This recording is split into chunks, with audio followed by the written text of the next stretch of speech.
অসহায় নিষ্পাপ চেহারা দেখলে মনে হয় এই জায়গায় আমার নিজের সন্তান থাকতে পারত। বন্যায় ভিজে থাকা বাচ্চাদের মুখের দিকে তাকালে চোখ দিয়ে অঝরে এমনিতেই পানি চলে আসে। এখানে আমি এক খাঁচা ডিম নিয়ে এসেছি, যা যা প্রয়োজন সব কিছুই নিয়ে এসেছি।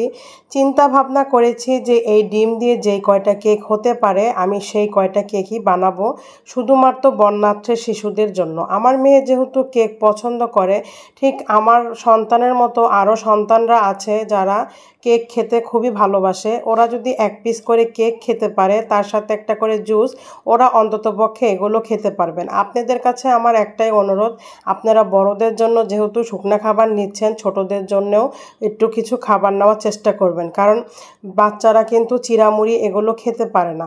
যাই হোক, আজকে আমার পুরো সিদ্ধান্তটাই বড় মানুষের জন্য না, বাচ্চাদের জন্য।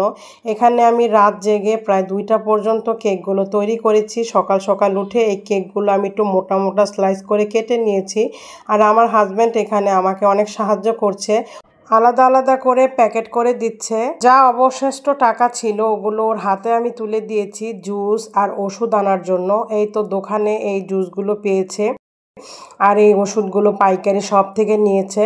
নাপা ওষুধ আর নাপা সিরাপ এখানে নেওয়ার চেষ্টা করেছে, আর সাথে নিয়েছে স্যালাইন। যেহেতু এগুলো এখন ভালো করে পাওয়াও যাচ্ছে না, সবাই কম বেশি নিয়ে এসেছে। এই তো বাড়িতে নিয়ে এসেছে এখন বড় একটা কার্টনের ভিতরে নাপা সিরাপ আর নাপা ওষুধ এখানে প্যাকেট করছে। আমি এখানে 20 পিস নাপা ওষুধ আর নাপা সিরাপ দিয়েছি, আর এখানে 3 প্যাকেট দিয়েছি স্যালাইন। হয়তোবা আমার এখানে অনেক ক্ষুদ্র, অনেক সামান্য, কিন্তু আমি আমার সাধ্যমধ্যে চেষ্টা করেছি সবার পাশে দাঁড়ানোর। আপনারাও যদি নিজ নিজ জায়গা থেকে চেষ্টা করেন, অবশ্যই আমরা বাঙালিরা এগিয়ে যেতে পারবো ইনশাল্লাহ।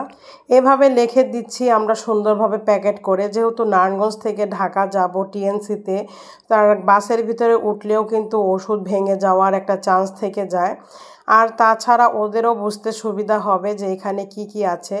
আমরা সুন্দরভাবে এগুলো কাগজ লিখে তারপর উপরে টেপ দিয়ে পেঁচিয়ে দিচ্ছি।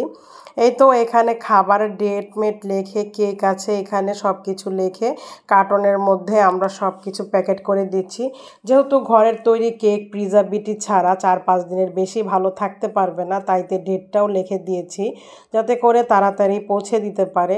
আর এখানে জুস দিয়ে দিলাম একটা ব্যাগে। আলহামদুলিল্লাহ, এখন আমরা রেডি হয়ে রওনা দিব টিএনসির দিকে। রাস্তায় অনেক জ্যাম ছিল, আসতে একটু দেরি হয়ে গিয়েছে। এখন খাবারটা আমি আগেই ওদের হাতে উঠিয়ে দিয়েছি, আর এই তো ওষুধ উঠিয়ে দিলাম।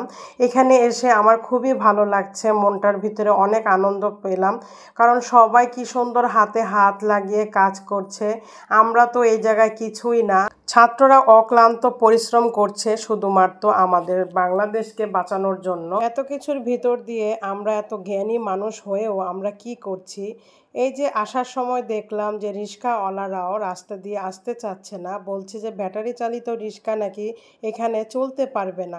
দেখেন, এইগুলো কিন্তু এখন বলার কোনো সুযোগ নেই, কারণ এখন যেহেতু বাংলাদেশের অর্ধেকটা অংশ পানির নিচে তলিয়ে যাচ্ছে, এখন ওদের সাহায্য করার উচিত।